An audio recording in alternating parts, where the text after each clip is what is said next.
In the headlines, troops clear camp of notorious bandit Lawal Kwalba in Kaduna Forest. Federal government insists it will not pay striking lecturers 5-month salaries. Finance Minister says federal government spends 18.39 billion naira daily on petrol subsidy. And on the foreign scene, Russian, Chinese leaders to attend G20 summit in Indonesia's Bali in November. Hello and welcome to Trust TV News Update. I am Ibrahim Yusuf.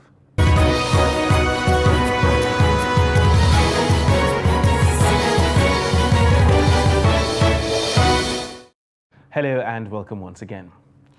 Troops of Operation Forest Sanity involved in the ongoing military operation in Kaduna State have destroyed a camp belonging to a notorious bandit, Lawal Kwalba, located inside a forest at Rafindawa in Chukwu local government area of the state. According to the State Commissioner for Internal Security and Home Affairs, Samuel Arwan, the troops conducted a patrol to the location following actionable intelligence. He said that the troops, after clearing the camp, recovered some batteries and 27 bags of fertilizer suspected to be used by the bandits for manufacturing of IEDs.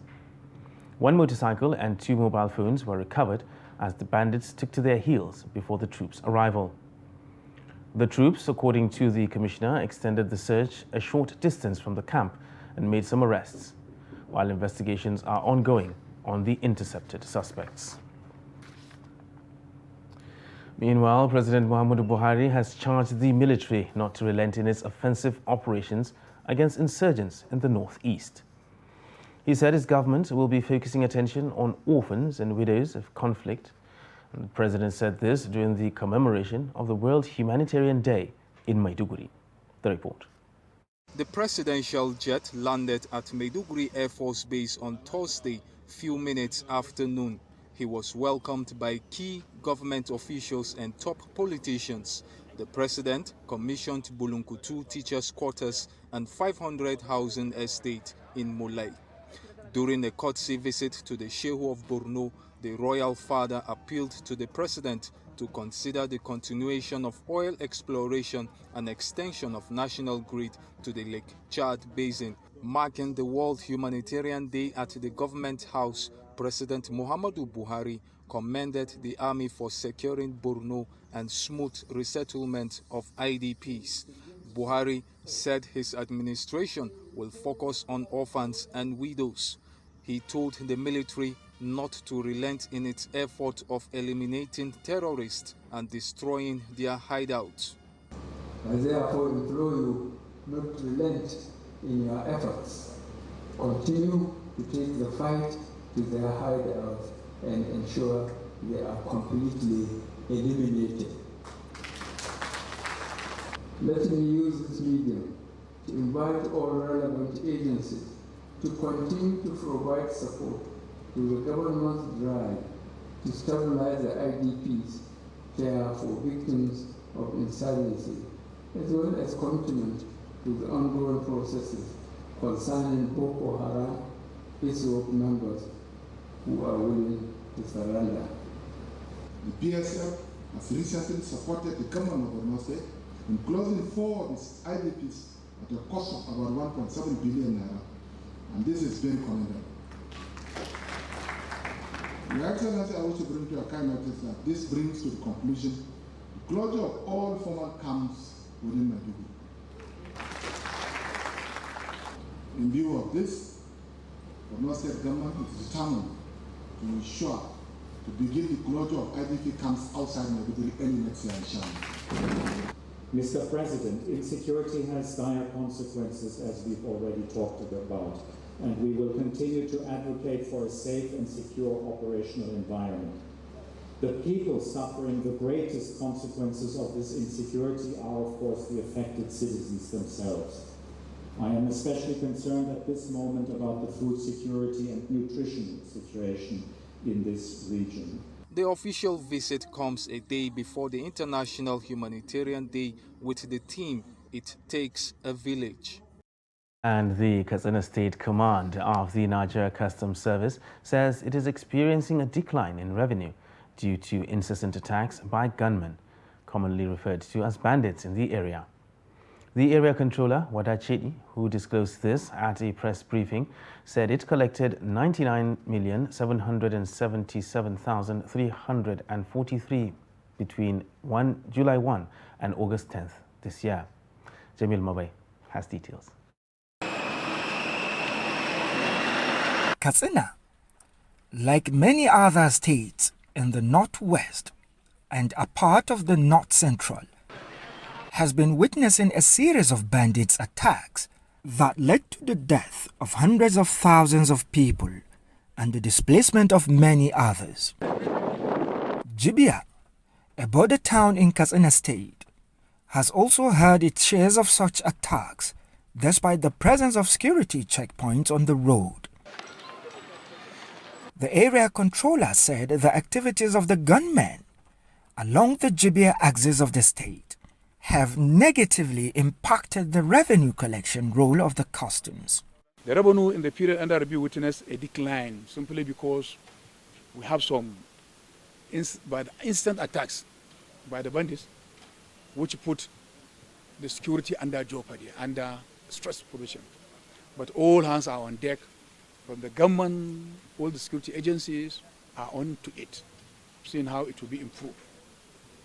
And that's why a call to the public to help the law enforcement agents with the vital information so that we can be able to be on top of the situation. Chedi said, despite the security situation, his officers succeeded in seizing smuggled items worth 73 million naira.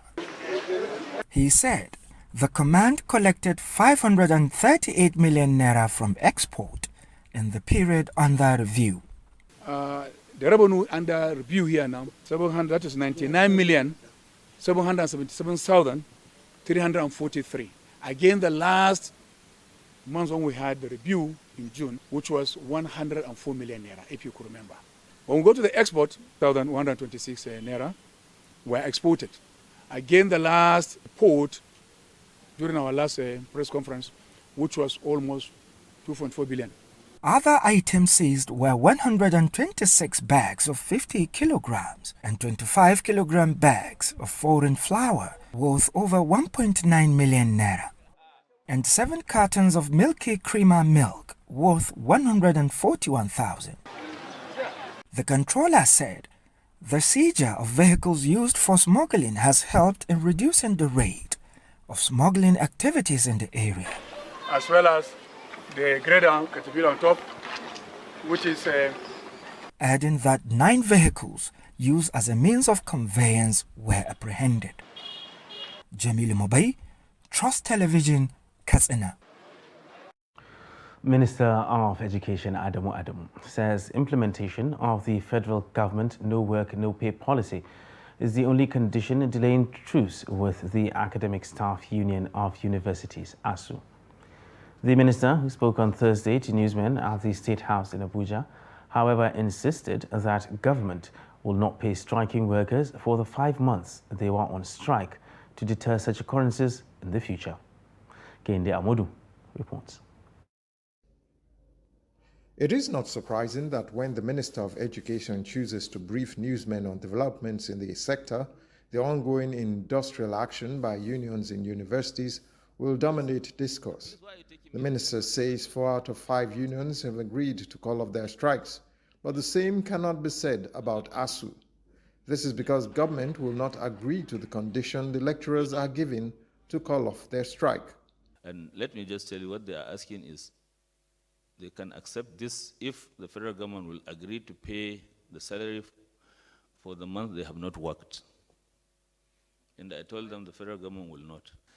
I think the stand that the government has taken now, not to pay the month for which no work was done, I think this is the only thing that is in the hands of government to ensure that there is penalty for some behavior like this. One of the points of departure between the two sides is the platform on which lecturers are to be paid. The government has not approved UTAS. What I know the last on this issue is a committee has worked and tested all the 3 platforms, IPPIS, UTAS, U3PS. And the preliminary result shows that these two new ones are better than IPs in so many respects. But the decision of government will depend on what ultimately is given in the report that is being readied now. Away from strikes, other issues in education that are posing to be a problem are the number of children out of school. The minister says that his initial drive when he resumed office was to declare a state of emergency in education. But he says that any reforms in education must be anchored on states. As Minister of Education, I'm able to do here will amount to nothing if the foundation of the education system is already rotten.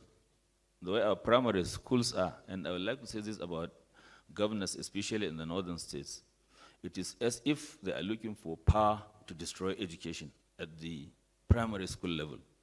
Except for few, I don't think there is any governor who has any good story to say about primary education. The minister is not shying away from being brutally frank on some issues. For instance, when asked who would compensate students for time wasted for the 6-month strike, he said it was the responsibility of ASU to do that and not the federal government. In fact, he's asking the affected students to take ASU to court. From State House, Abuja, Kehinde Amodu, Trust TV News. Meanwhile, the Academic Staff Union of Universities, ASU, on Thursday gave an insight to what's transpired between the leadership of the union and delegation of the federal government during Tuesday's meeting, headed by Professor Nimi Briggs-led committee. The president of ASU, Professor Emmanuel Osedeke, while giving the insight in a statement issued in Abuja, said they rejected the government's offer because it is miserable, adding that all excuses and offers given by the officials were not tenable. According to the union leader, the government should, through the Ministry of Education, return to the new draft agreement of the 2019 negotiation committee, whose work spanned a total of 5.5 years as a demonstration of good faith. The university don insisted that the government imposed the ongoing strike on ASU and innocent Nigerian students by encouraging it to linger because of its provocative indifference, calling on well-meaning Nigerians to hold the government responsible. And as the industrial action by the Academic Staff Union of Universities lingers, students of the University of Jos say they have engaged themselves in petty trading and refresher classes while waiting for the strike to be called off. This, they say, will help them offset some bills and also make up for lost classes when school finally reopens. Ado Musa completes the report. Some of the students who still attend extramural classes said though the strike is affecting them, they have since started attending classes ahead of resumption, so to enable them make up for the lost time. I'm supposed to get admission this year, September. I'm going to wait because last year hasn't gotten admission yet, so our admission is being piled up. I'm passing time by attending classes, extramural classes, and I bake sometimes to pass the week time.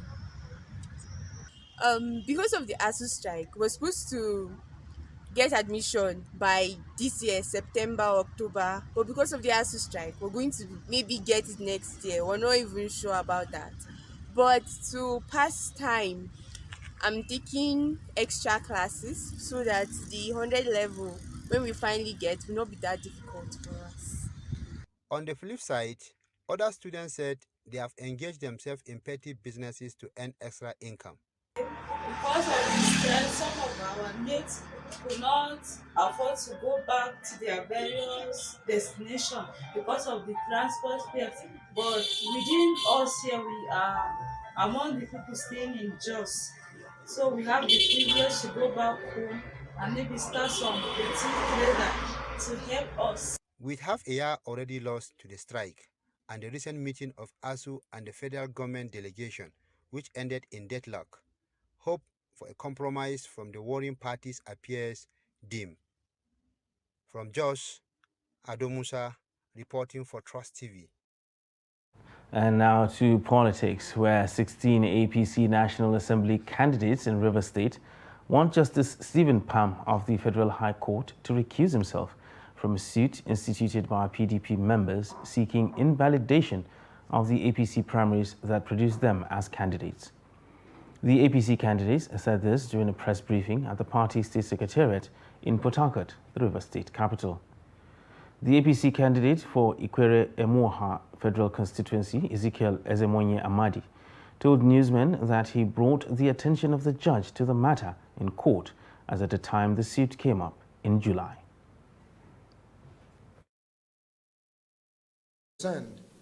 And being lawyers, as some of us are, we know that we are merely being lured and goaded into a trap, because with the benefit of experience in legal practice, we know that there is palpable danger in this procedure, as the judge, Pam, will no doubt overrule us and foist on us a situation of helplessness while then proceeding to deliver an already prepared judgment in the substantive suit, with judgment that you guess would definitely be against us. Permit us to place on record here that justice is rooted in confidence of the parties to get justice, and we do not have any iota of confidence in the outcome of this suit as long as it is allowed to be determined by Justice Pam.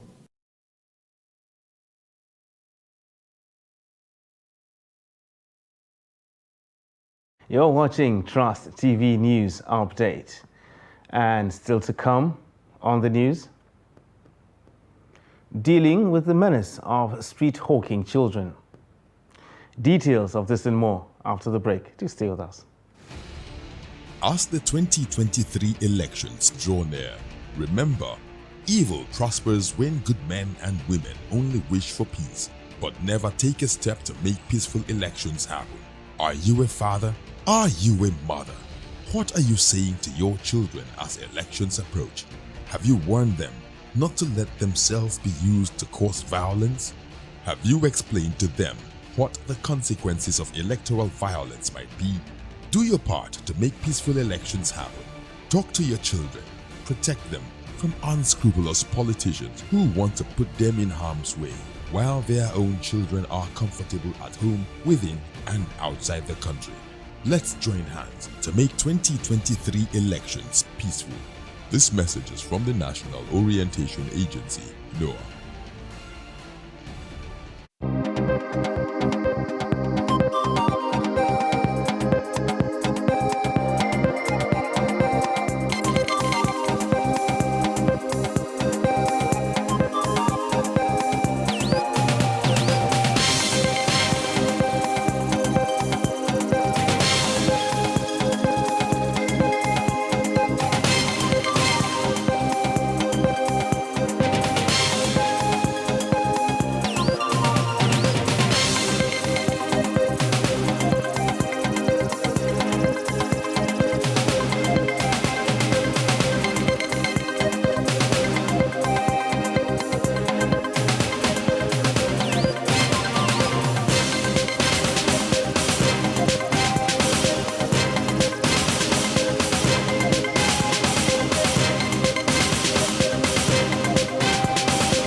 Welcome back, and thanks for staying with us on Trust TV News Update.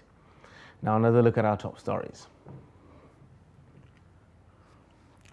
Troops clear camp of notorious bandit Lawal Kwalba in Kaduna Forest. And federal government insists it will not pay striking lecturers 6-month salaries. And in other news, the Chartered Institute of Treasury has called for the proper management of the Treasury by professionals of the institute as a safeguard against fraud and misappropriation of resources placed in the custody of fund managers in both private and public sectors. The registrar of the institute, Olumide Adedoyin, who disclosed this during a briefing with newsmen in Abuja, said it is the only way that the country can benefit wholly from the expertise of the institute. The institute also threw more light on why there is still massive fraud in the system, despite government's implementation of the Treasury single account. Passed into law in the second quarter of 2022 by President Muhammadu Buhari and made an act of the National Assembly. The institute wants more powers to enable it create a pathway towards promoting not only the study but the practice of properly managing the Treasury. And challenges within that platform, because the back end for the audits was not adequately secured. So if you do not secure the back end, despite being able to net resources and bring in those resources, then there is a little bit of opening at the back that could lead to hemorrhaging of resources and so on. I think as it is, we have actually reached out to government on different fora, tried to make them understand that the importance of putting these back ends in check is quite important. This has to do together also with what is called a zero-based budget. And this coming when we are talking of International Public Accounting Standard, IPSAS. When we say we are coming or we are applying accrual-based IPSAS, we are talking of capitalizing our assets. Now, we don't want assets. Nigeria say we are presently applying accrual IPSAS, but I don't see it that way. And a cross-section of Benue residents have condemned street hawking by underage children. The act, according to them, is an infringement on the rights of the children and should be stopped. The report. Across the length and breadth of the Benue state capital, these children who were meant to be under caregivers or better still in school are seen hawking one way or the other. I feel parents should just take time, face their responsibilities, embrace their responsibilities. You have children to care for, you don't have them to help you. You don't have them to help. They don't need to help you take care of yourself or themselves. If a child is hawking, I think you are making the child work for him or herself. They have to pull their weight in the family, which is wrong. A child should be able to enjoy childhood, be taken care of to a certain age. When they get to that age, maybe 18, then they can begin to think of fending for themselves. A teacher, Catherine Jinge, says the children hawking have the right to be in school. She added that with street hawking, they are exposed to all forms of danger, including psychological torture. While their children, other children are in school, those children too have the right to be in school. And those children who are hawking out there are exposed to so many dangers, especially, I would say, even sexual harassment, because these days you find children being abused sexually. And those children who are out there, they join bad gangs, some go into drugs, and some certain, even psychologically, it affects them. With the commencement of the political campaigns ahead of 2023 just days away, some fear that these kids could easily be targets for kidnappers and ritualists. It's not good. One, as a parent, it is good for us to send our children to school so that they can get the education. Secondly, small children, if we just allow them selling on the street, somebody can even kidnap them. With poverty on the rise, the number of underage children hawking in Benue State has increased. For now, many believe that relevant agencies of government should invoke the provisions of the Child's Right Law or come up with other regulations to stem the trend. Minister of Finance Zainab Ahmed has put the projected daily payment for fuel subsidy at 18.39 billion naira. She stated this during an investigative hearing of the House Ad Hoc Committee, which is investigating the petroleum subsidy regime between 2017 and 2021. According to the minister, this was calculated using the information provided by the Nigerian National Petroleum Company Limited and the regulator. She said the information showed that 64.96 million litres of fuel is the projected average daily truck out. She also said 1.774 trillion naira was paid to independent oil marketers as subsidy in 4 years. Now for a look at the foreign scene, where Chinese President Xi Jinping and Russian President Vladimir Putin will both attend the G20 summit in Indonesia. According to Indonesian President Joko Widodo, who will host this year's gathering, the 17th G20 Heads of State and Government Summit will take place in November on the Indonesian resort island of Bali. And that wraps up Trust TV News Update for this hour. For more news, you can subscribe and follow us across all our social media platforms. I am Ibrahim Yusuf. Thanks for watching.